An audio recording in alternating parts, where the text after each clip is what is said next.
Manalangin tayo sa Panginoon. Panginoon, pagpalain mo kami, ang aming church ay nag-i-start sa taon na maayos. We want to connect, realign with you, Lord God.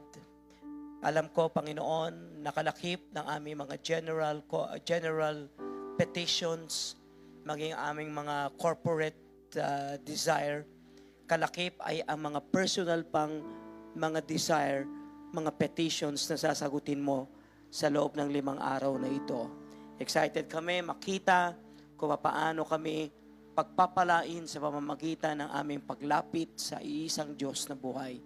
Today, may you realign us again to the original vision, and may you again speak to us. This will be the opening salvo of this 5-day fasting, and we believe may gagawin kang himala. Maraming pong salamat sa pangalan ni Jesus. Ang lahat ay magsabi ng amen. Yakapin natin o kaya kamayan natin ang katabi natin. Ayan, purihin ang Panginoon Diyos. Hallelujah. Palakpakan natin ang Panginoong Diyos na buhay. Malakas ka? Teka muna, ako parang inaaway yata ako nung electric fan. Okay? Okay na ako kahit walang electric fan. Purihin ang Panginoon Diyos. Today, ang title ng aking word is Enlarge My Vision for the Mission. Yun ang gagawin natin. Realignment ulit sa vision at mission ng ating Panginoon. Tapos ang text natin ay manggagaling sa Habakkuk o Habakkuk 2:2. Ayan, no? Habakkuk 2:2. Okay? Tingnan natin. Then the Lord replied, write down the vision, make it plain on tablets, so that he or the herald may run who read it. For the revelation awaits an appointed time. It speaks up off to the end, and will not prove false, though it linger. Wait for it, it will certainly come, and will not delay. See, the enemy is popped up, his desires are not upright, but the righteous person will live by faith. Sabay-sabay nga, but the righteous shall live by faith. Isa pa muli, for the righteous shall live by faith, no? Para yatang awkward pumasok yata yung 4, ano? But mamaya, tahi-tahi natin, iksaan lang natin mabuti para mamaya uyak tayo ulit sa Panginoon, ma-realign natin ang ating mga sarili. Ako po rin ng Panginoon. Minsan kasi, nalilito tayo kung ano yung vision ni Lord at saka vision natin. Pero ang tanong, paano kung yung vision nating maliit, di ba, ang nag-o-overlap sa vision ng ating Panginoon? Kasi marami mga believers ay may vision, kaya lang ang problema natin, not all vision is God-size. Paano kung ang liit ng vision ko, tapos hindi pang mangyayari, tapos yung ang laki-laki ng vision ni Lord ay mangyayari sa buhay ko. Di ba? So sa harapan natin lagi ay may 2 vision, yung sa'yo at saka yung sa Diyos. Ang problema, yung sa atin, parang malinaw, pero yung sa Diyos, parang malabo. Yun yung pinag-uusapan doon sa text ng Habakkuk. Kaya ang pray natin ngayon, kasi katulad natin, may mga vision tayo, di ba? Katulad ng anong vision natin, common vision, Lord, bigyan mo kami ng lucrative o magandang trabaho. Vision yan. Pangalawa, Lord, bigyan mo kami ng conducive, comfortable na bahay. Vision din yan. Okay? At ang isa ay komportableng buhay. Bahay na komportable at buhay na komportable. Okay? At ang tanong ng Panginoon, paano ko yung vision mo maliit sa mata ng Panginoon tapos hindi mangyayari sa iyo? Kasi hindi naman lahat ng vision mo mangyayari. Di ba? Kaya ang tanong ng Panginoon, mapagkakatiwalaan ba kita sa vision ko at sa mission? Actually, nung tayo ay na-born again, we are now joining God's vision. Kaya lang, the tragedy of the church today is not lack of activity, but vision. We lack the vision of God, and we are busy building our own personal dreams. While God is advancing naman His vision of eternal kingdom. What God wants us to join, di ba? Kunin ka niya, tapos iduktong niya yung vision mo dun sa eternal vision, sa eternal kingdom niya. At dun iikot ang ating pag-uusapan ngayon. Nung panahon ni Habakuk, yun ang problema nila. So, sino ngayon si Habakuk? Ayan. Okay? So, hindi ko alam kung ito ang may-ari ng Sprite, ng Coke, at Royal, kasi Habakuk daw di ba? But nung panahon ni Habakuk, nag-prophesy siya, 609-597, at ito ang mga season na mawawala na ang Kingdom of Judah. Before ito sa Babylonian captivity or invasion. Nung panahon na yon, match na match sa nangyayari sa Pilipinas kasi spiritually corrupt ang Judah. Dito naglabas ng mga hari galing kay David. At ang problema, tuluyan na silang nag-backslide. Crucial yung panahon ni Habakuk, whether mamamaneuver pa yung pagdating ng Babylon para sirain sila at manatili silang bansa o sinasabi ng Panginoon, hindi na, tutuluyan ko na kayong supilin at ikalat sa bansang hindi nyo gusto. So, may spiritually corrupt sila, may violence, may injustices, may oppression everywhere, may drugs, may rape, may patayan, may nakawan rampant, at higit sa lahat, ang law ni Lord ay ignored. Hindi na ang Torah ang center ng bansa at ang wickedness ay tila norm sa panahon na yon. At ito yung kino-complain ni Habakuk, di ba? So the book of Habakkuk was not about the lineup of sermon God will be giving to Judah. But actually, if you try to check, 3 chapters, probably 3 chapters, but it was a book of complaint. Nagre-reklamo siya. It opened his books with a sermon but with a complaint. Ang opening ng Habakuk ay hindi propesiya. Sapagkat may nagre-reklamong propeta. Bakit galing to, Lord? Bakit yung sinabi mo noon, hindi mo ba itutuloy? Nagagawin mo kaming maharlikang bansa. Hindi mo kami pababayaan, alang-alang kay David. At mag-uumpisa ang reklamo sa Habakkuk 1:2. Hindi na natin kukunin yan mamaya kasi nasa 2 tayo. Yan, sabi niya, how long, Lord, must I call for help? But you do not listen. Hanggang kailan, Lord, ako hihingi ng tulong? Kasi tapos ngayon, hindi ka naman nakikinig. Nakaka-istanbol sa part ng propeta. Okay? At yun. Sa makatid ang Habakuk does not speak to the people to the people for God. No. Ang Habakuk hindi nagsasalita ang Diyos sa tao. Nagsasalita siya para sa tao. He speaks to God for the people. And I will be answering your 3 complaints. Nagre-reklamo siya. Kung tingin nyo, ang reklamo ay hindi part ng propesiya o ng salita ng Diyos. Ang Book of Psalm, puro reklamo. Nagre-reklamo. At ang maganda lang kay Lord, buti hindi niya pinatulan yung reklamo at sinipa itong si Habakuk at bigyan na lang siya ng diabetes. Kakainom ng Habakuk Di ba? Diabetes ka. Hindi pinatulan ni Lord ng banas. Papatulan niya ng isang paraan. Ilan dito excited doon? Taas sa kamay. Pakitaas mo nga yung kamay ng katabi mo. Kunwari excited siya. So mga bagay na nangyari sa Judah. Pareho sa Pilipinas. Baksak ang bansa.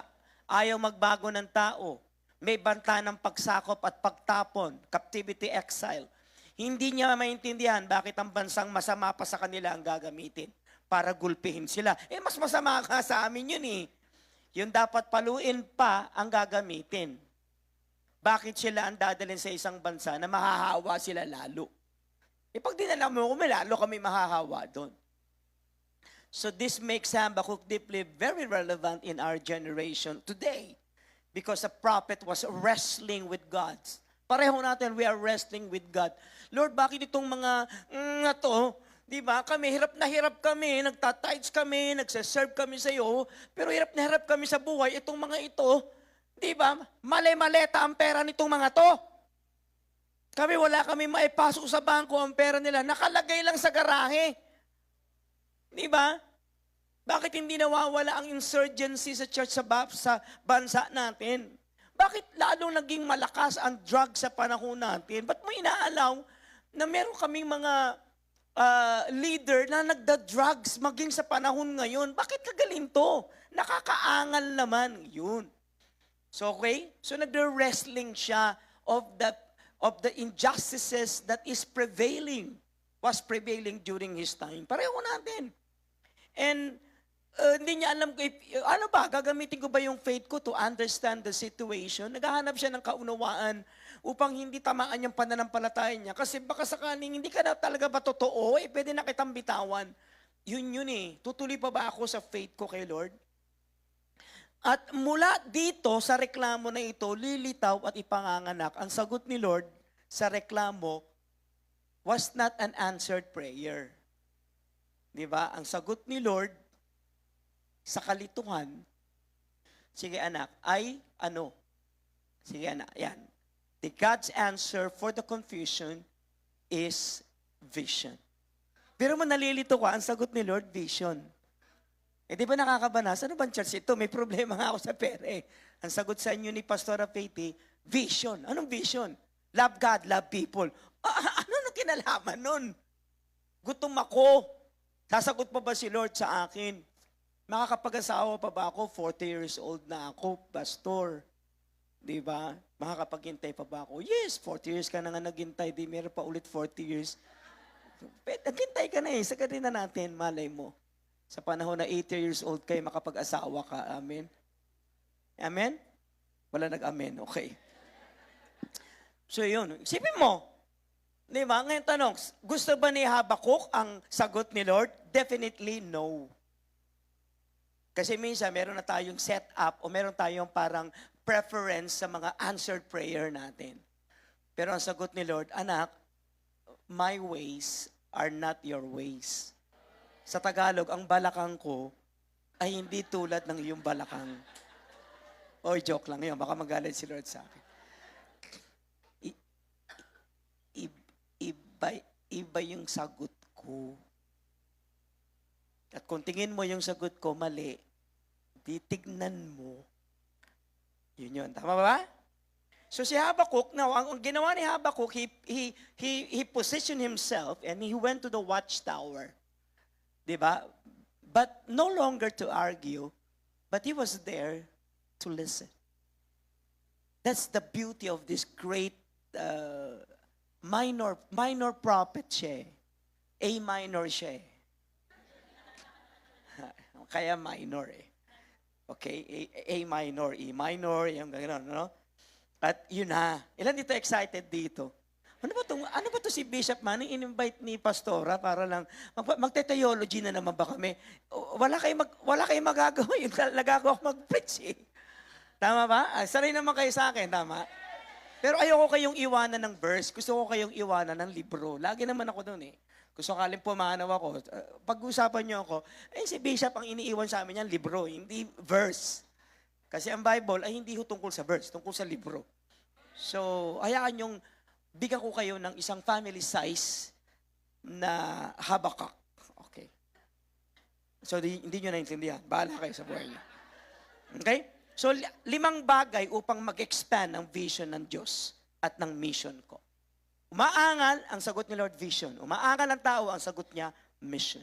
Number 1, una, ipapakita ng Diyos ang vision ko. Sabi niya, ipapakita ko sa iyo yung vision ko.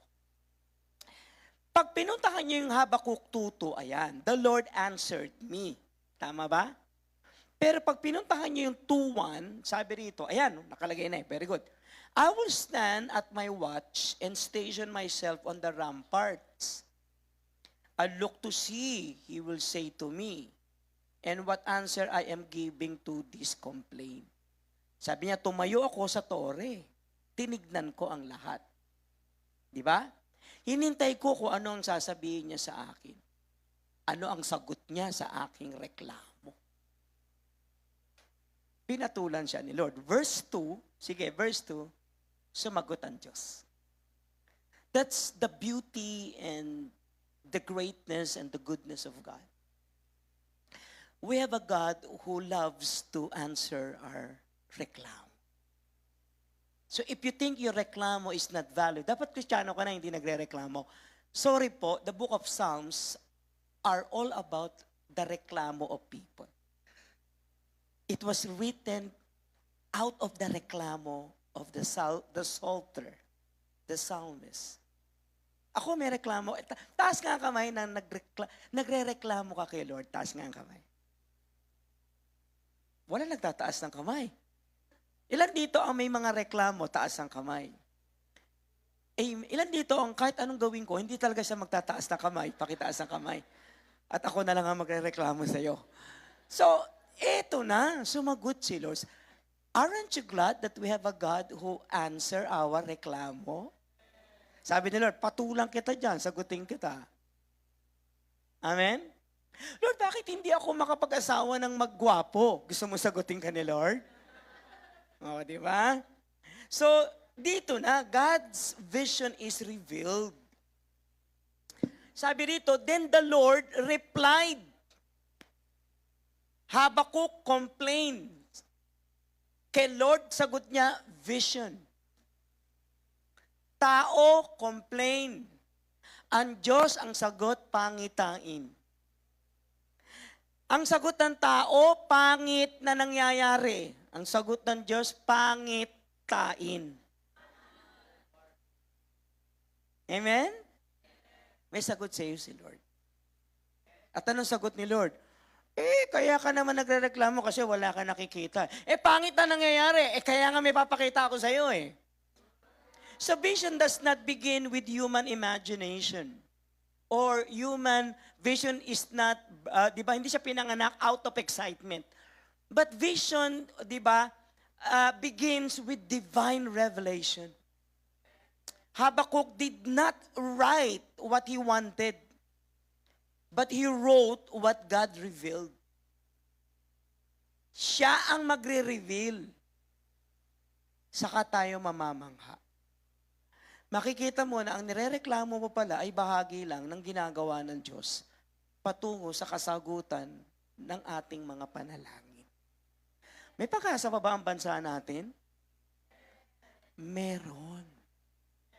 Sino mag-iisip na ang Iran ngayon ay may revolusyon?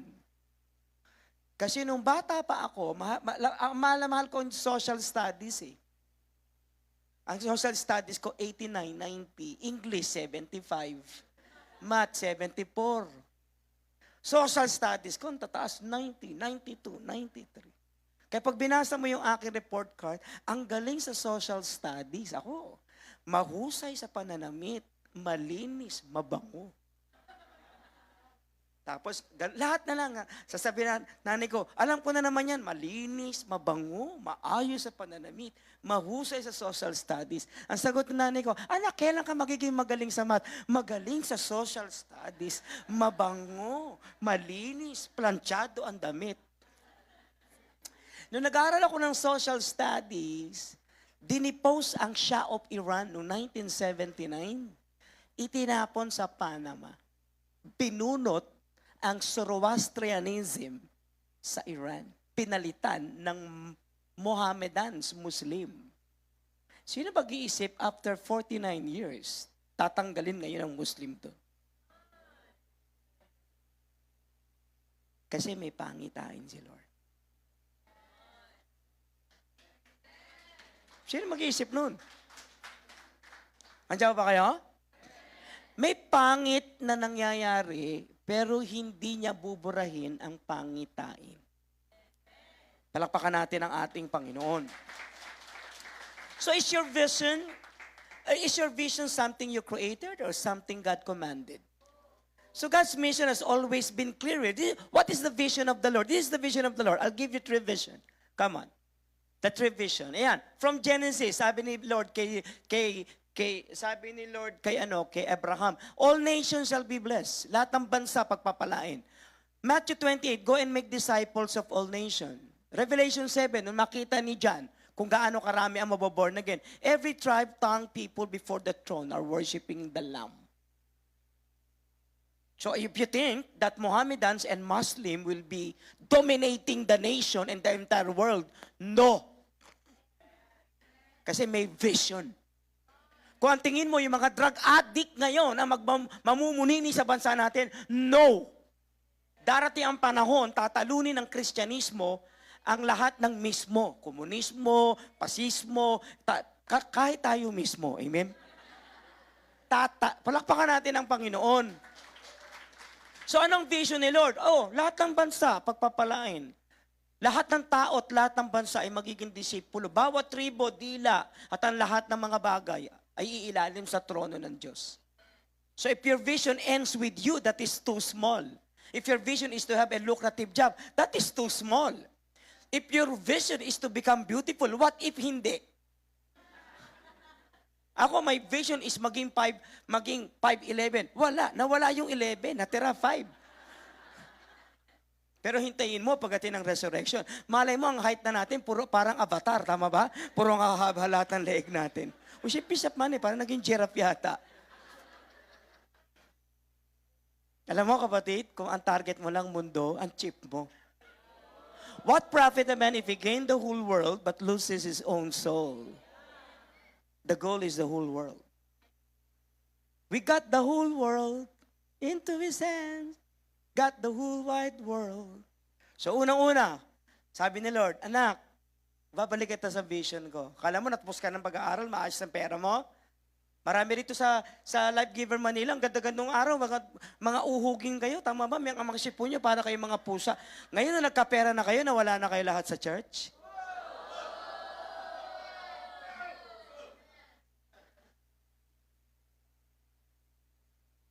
Balik kayo sa Panginoon. So ang vision ay malinaw, hindi nakakalito. Pangalawa, ang vision ay malinaw, hindi nakakalito. Sabi ni Lord, so God's vision must be made clear. And so God, continue. Listen. And God answered, write the vision, make it plain. Habakuk, sulat mo yung pangitain. Sulat mo maayos. So God instructed Habakuk. Sabi niya, write it. Vision must be documented. Sulat mo. Secondly, make it plain. Vision must be understandable. Pag malabo ang vision, lilito ang mananampalataya eh. Pag magulo ang church, pag malabo ang vision, gugulo ang church. Kapag malabo ang vision, magbabackslide ka talaga. A blurred vision produces confused believers. And a blurred vision confuses distracted churches. And a blurred vision divided priorities. Ako, I've been for 43 years in serving the Lord. Pero tingin ko, parang kahapon lang ako na born again. At kung bibigyan ako ng chance ng Panginoon, uulitin ko ba ulit ito for next 43 years? I will. Kasi ang dami ko talaga nakikitang, wow. Talagang, wow. So ano ba talaga?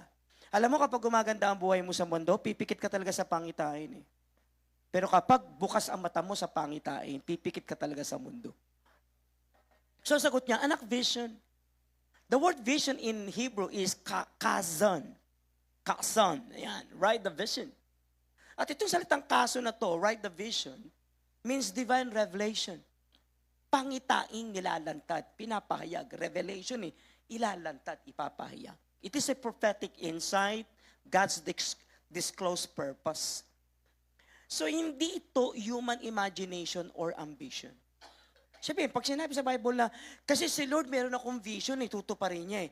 Sandali lang, malulungkot ka niyan kasi meron ka palang sariling vision. Hindi, ang vision mo dapat yung vision ni Lord. Kasi yung vision ni Lord malaki. Yung vision mo maliit. Ang nakakalungkot ito, yung vision maliit, mamamatay ka na hindi pa matutupad. Yung vision ni Lord na malaki, na pagkalaki-laki, ang laki, tas matutupad. Pag pinasok mo yung vision mo sa pangitain ni Lord, kakaunting fraction lang siya. So ang sagot ni Lord, di ipasok mo sa akin yung vision mo, sa full sa akin yan. Kaya if your vision is merely career success, what if your career will not be successful? So if your vision is to have a church growth numbers, what if hindi kayo dumami? If your vision is to have a comfortable life, Talaga ba nakalagay sa Bible ang comfortable life? Kason is not about you. Kason is about God. A disclosed revelation of God's vision. Kasi man's vision is ambition. Ang kalaban ng vision ng Diyos ay ang ambition mo. So ang tanong, sandali lang, nakakaangal naman yan. Wala ba siyang interest sa vision ko? Wala akong sinasabi. But what if covered ng vision ni Lord yung vision mo? Anong what if? Talagang covered. May kausap ba ako rito? Ayoko na, uwi na ako. Kaya sabi niya, Kazon. Sabi niya, right. Wala na akong oras. May mentoring ako ng 9. Okay. Ano ko lang, higpitan ko lang. Pasensya na. Pero right. Saan niya sulat mo? Sulat mo sa tablet. Sa tablet sinusulat yan eh. Alam ko may, okay. Ayan na, okay na yan. Write the vision. Yung write kasi katav eh. Katav. Means to engrave. Engrave. Para ka nakakita ng ng semento na na bato, tapos chini-chisel siya, inscription. So yun ang idea ni Katav. Sabi niya sulat mo. Now bakit engrave? Kasi para maging permanente. So lumikot yung utak ko, satak mo na. Kuha nga ako ng verses sa Bible na ginamit yung engrave. Nakakita ako 2 Corinthians 3:7. Ang ginamit ni Pablo rito, alam niyo ba na ang mga sulat ng kautusan nung araw ay in-engrave ang mga letras sa bato.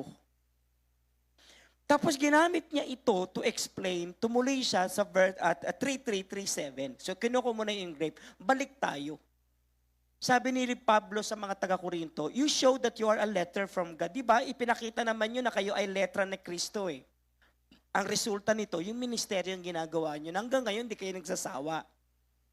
Sinulat ito, written not with ink, but with the Spirit of the living God, not on tablets of stone, but engraved on the tablets of human hearts. So sabi niya, nung nagsulat sa inyo si Lord, chinisel niya sa puso ninyo ang kanyang kautusan. So why engrave? Para isulat permanently. Ako 43 years na ako kay Lord. Kung tumuloy ako sa architecture, mayaman na ako. Kasi talagang sobrang ambitious ko nung araw. Pero ang naabot ko sa pagiging pastor, hindi ko maaabot kung tumuloy ako doon sa dati.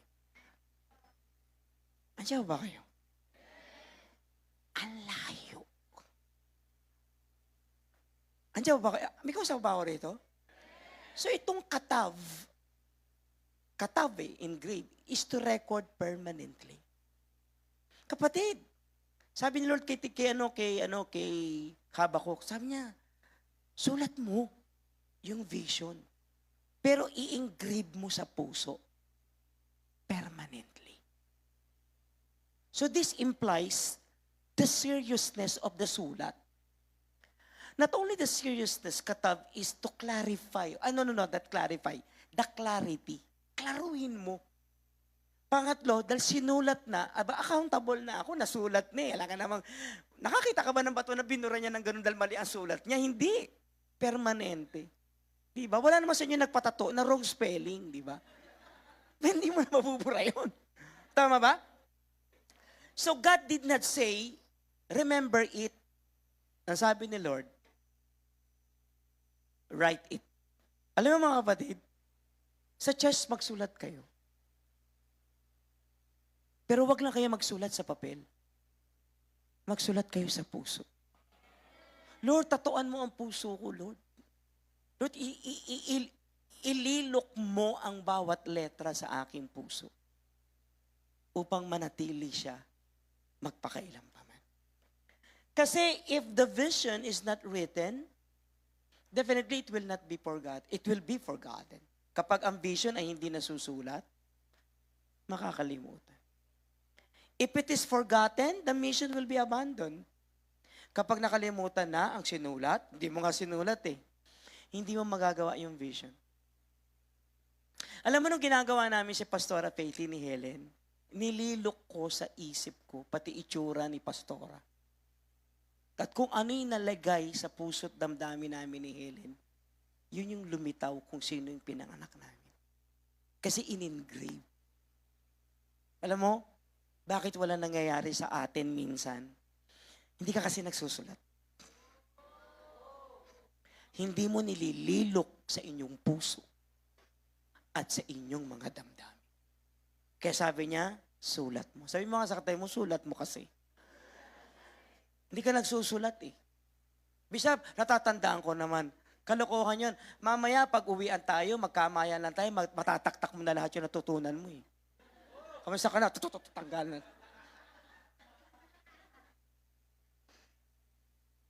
Hindi mo matatandaan kapag di mo sinulat. Amen? Number 3, make it plain. Baar to eh. Make it plain. Meaning, to explain clearly. Isulat mo. Pero hindi sinabing isimplify mo. Hindi. Isulat mo para mabasa.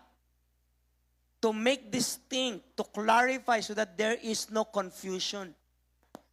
So, ibig sabihin, yung mission ni Lord, sulat mo. Pero gawin mong malinaw. So, God's vision is not mysterious. Sabi niya, para magawa nila. Mamaya na yun, yung magawa. Pero sabi niya, make it plain. Make it plain. Sulat mo para maklarify, para walang confusion. So the problem is that God's will is hidden. Hindi ko alam ang will ni Lord, Bishop. Lost ako eh. Nakalutang ako. Hindi. The problem is not that God's will is hidden, but that we prefer a comfortable interpretation. Ang problema, hindi dahil sa hindi lantad ang kalooban ng Diyos sa atin, dahil hindi siya mysterious.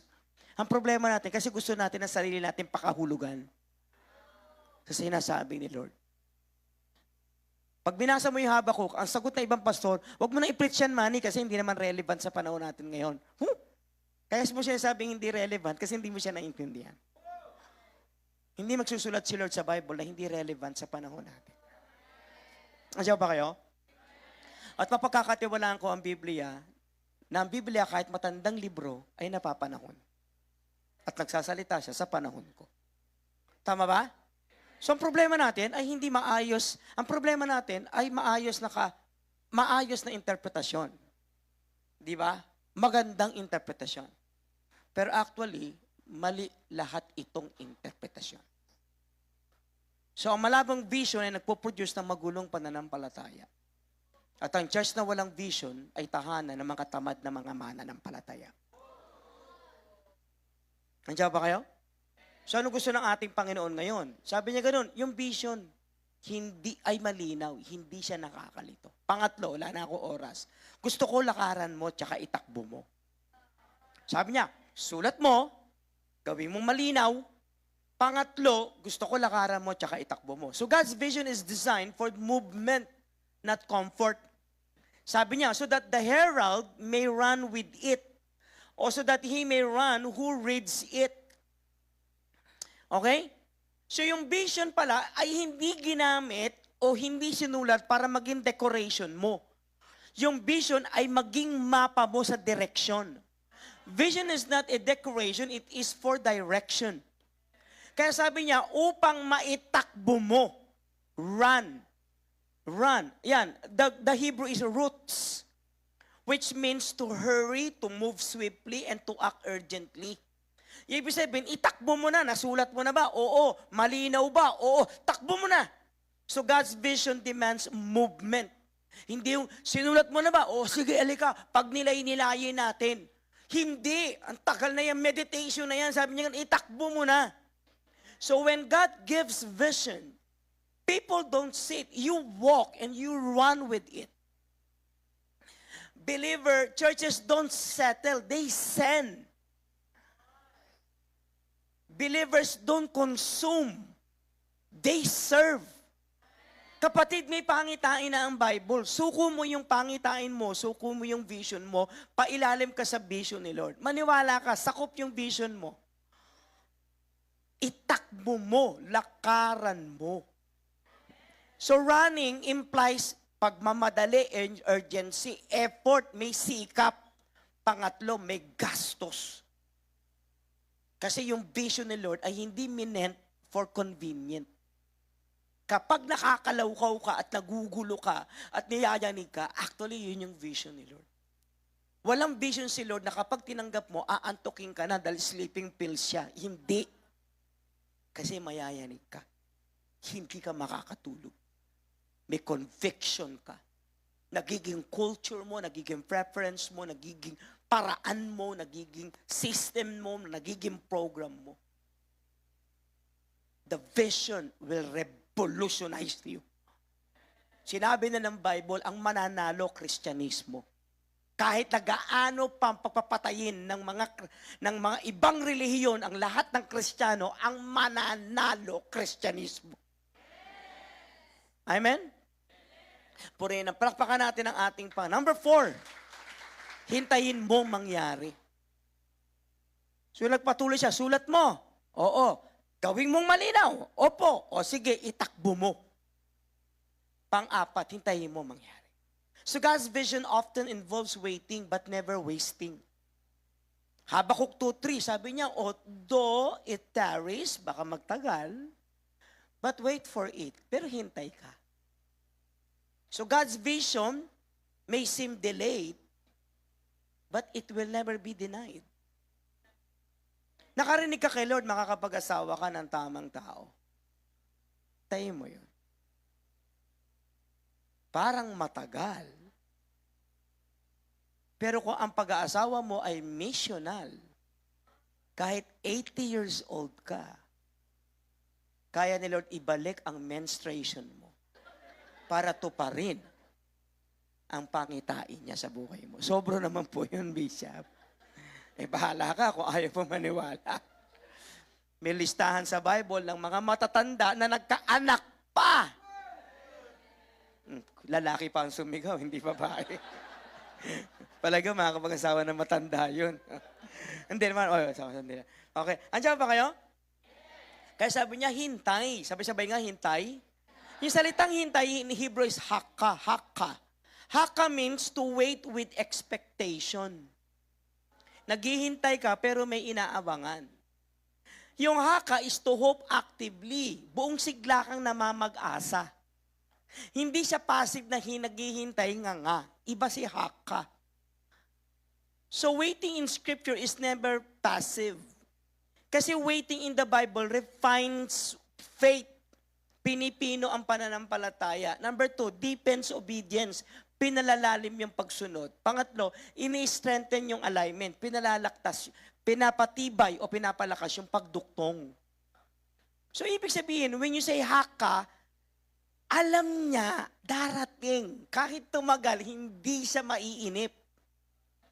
Because God's timing protects God's vision and mission.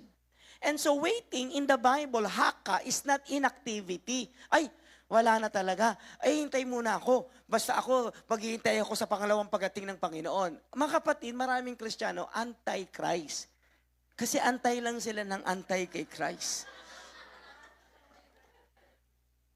It is not inactivity, it is a preparation, ito'y pagbahanda, it is a purification, ito'y paglilinis, it is alignment, ito ay nakaduktong. So, ang mission ng Panginoon, ang resulta ay mabagal, tingin mo, kasi meron kang timetable eh. Yung mission ng Lord, may sakripisyo kasi may paghihintay. Yun ang ginawa ni Habakuk. At pangatlo, pagsunod ay mahirap. Yes, pero makabuluhan. So God says, sige, hintay ka. Kasi it will surely come. Yun si haka. Hindi siya haka-haka. Haka is alam niyang parating. Kaya kayo, marami sa inyo rito sa Manila, di ba? Nag-iba na ng career, nag-iba na yung spirituality nila. Kapatid, ay, ba't ganun? Baka maganda ng buhay nila. Gusto nyo maghintayan tayo after 10 years kung sino maganda buhay. Gusto nyo? Pustahan tayo. Ayoko magsugal. Pustahan tayo.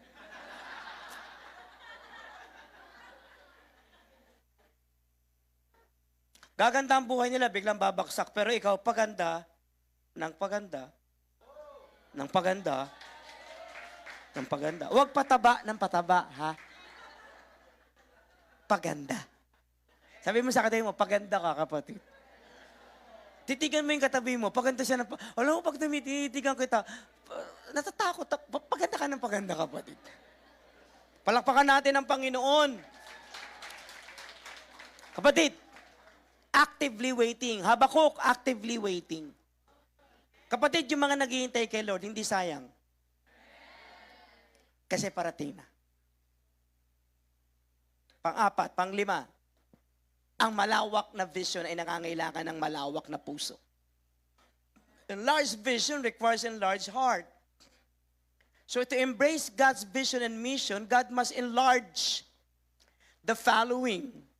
So ang laki pala ng vision ni Lord, nag-i-entail ng paghihintay. Oo, isusulat ko sa aking puso, itatakbo ko. Tama ka. So ano ngayon ang kailangan ngayon sa vision at mission ni Lord? Ang gagawin ni Lord, God will enlarge una our hearts.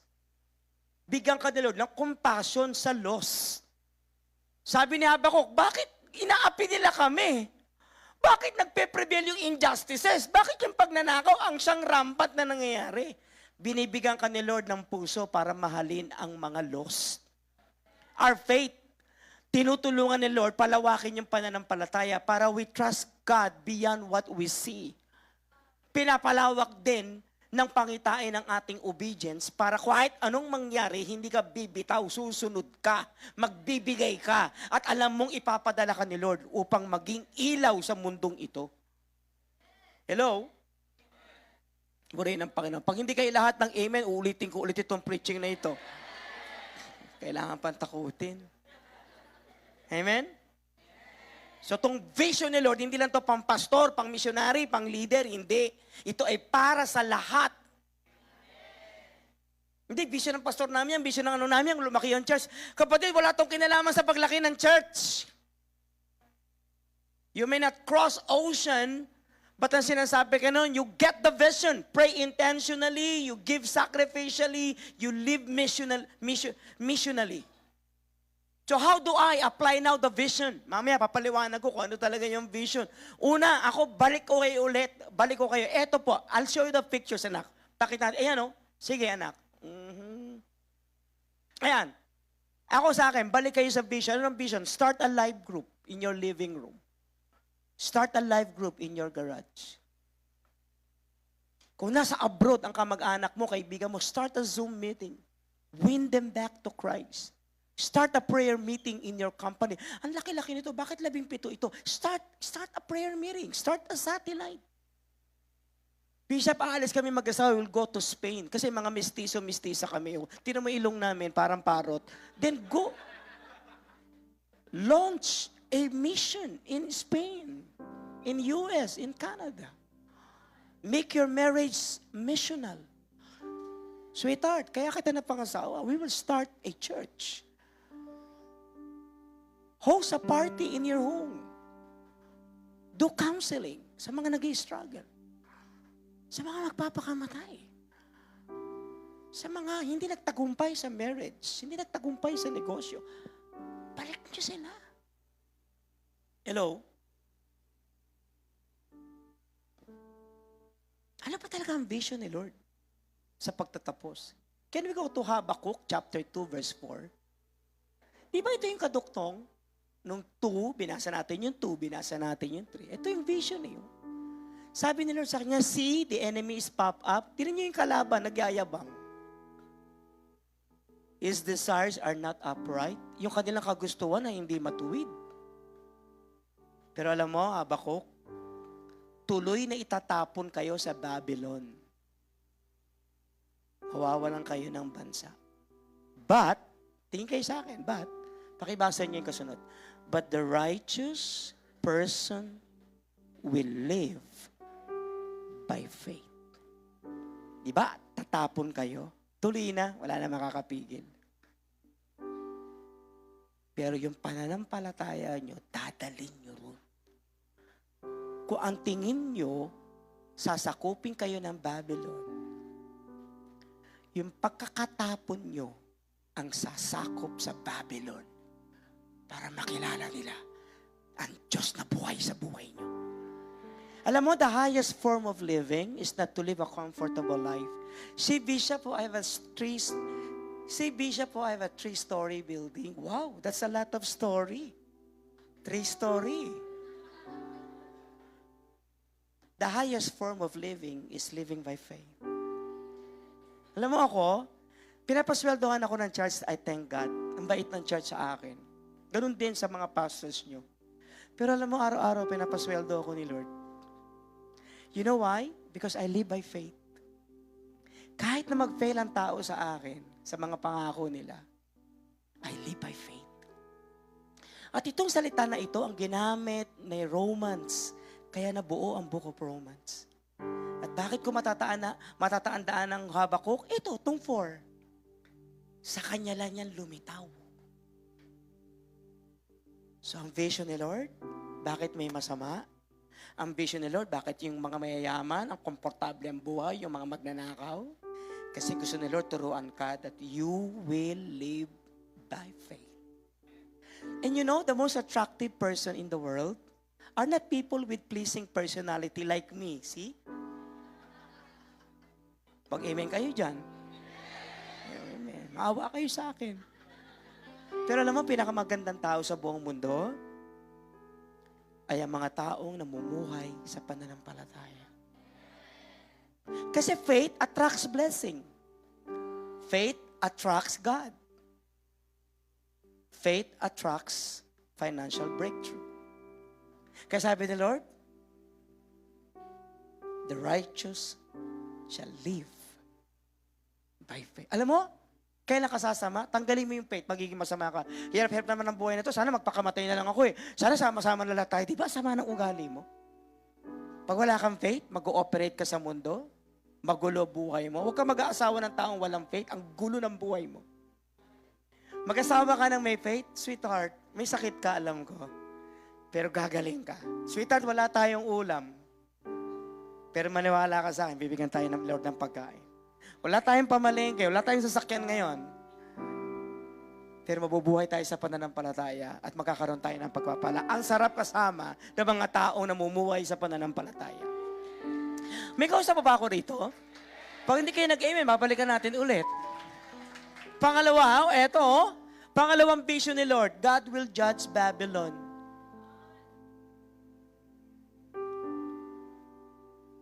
Kung ang tingin nyo, ang Babylon na pinakamasama, ang gagamitin pa para wasakin kayo, hindi. Gagamitin ko yung inyong pagkakaalipin at pagkakatapon sa Babylon. Kung ang tingin nyo, i-exile kayo ng Babylon, hindi. I-exile ko ang Babylon sa inyo. Gugulpihin ko ang Babylon sa inyo. At alam nyo ba na ang pinakamalaking milagro ni Lord na nangyari? Lahat ng milagro ni Lord nangyari sa Egypt, patay lahat yung taga-Egypt. Pero ang nangyari sa Babylon na miracle, ang mga taga-Babylon nakilala ang Panginoon, ang pangunahing Diyos ng buhay nila. So ang tingin mo, exile kayo sa Babylon, mali.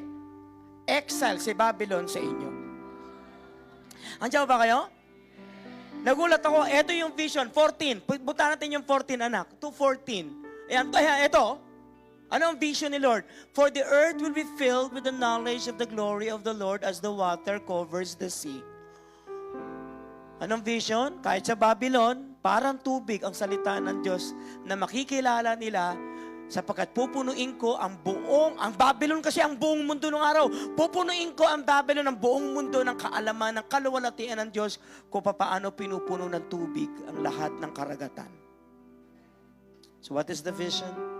The righteous shall live by faith. And what is the vision? For the knowledge of the glory of the Lord will fill the earth as the water covers the sea. What happened? Nung nakulong na sila, kinuha sila, kinaptive sila ng Babylon, isang araw, tinalo ng Persia ang Babylon. Persia, Iran eh. Alam niyo ba yung Persia? Hindi siya second siya, third siya, fourth siya, first siya. Pwedeng tumawa, pag-isipan ko lang yun. 2 Chronicles, chapter 7, 36, 22, 23. Tinan mo nga anak, ayan o.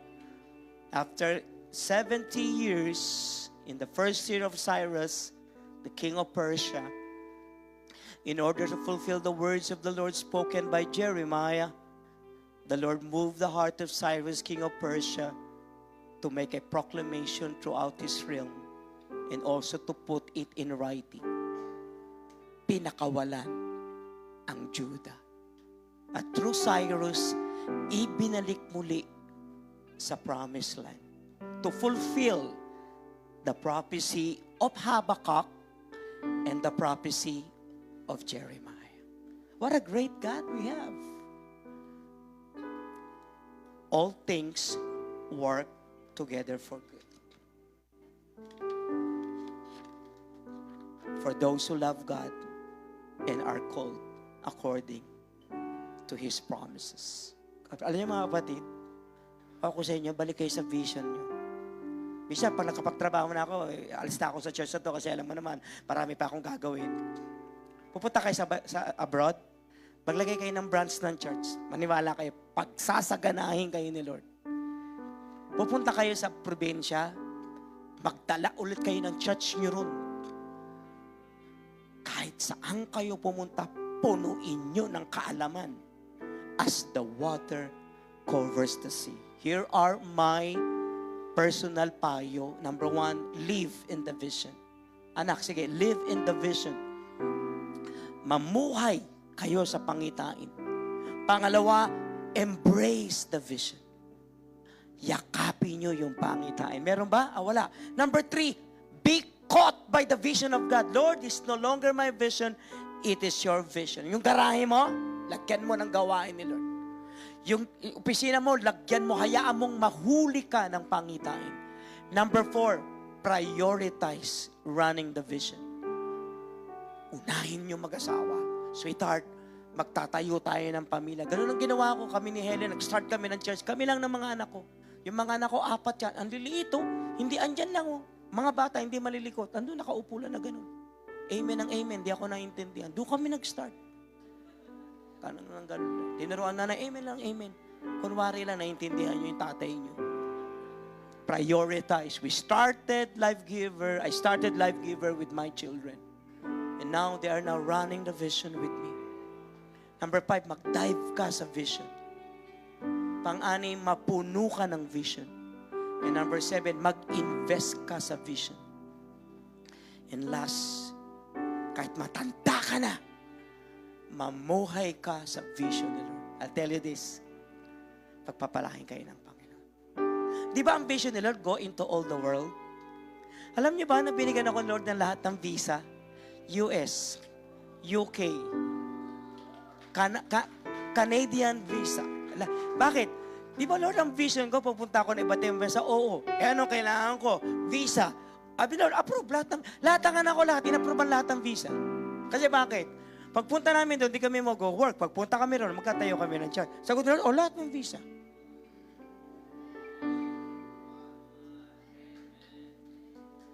Hindi ko na vision na ni Lord. Alam mo ba ngayon, ito hindi po ito pagsinangaling. Wala pa akong desire sa pera.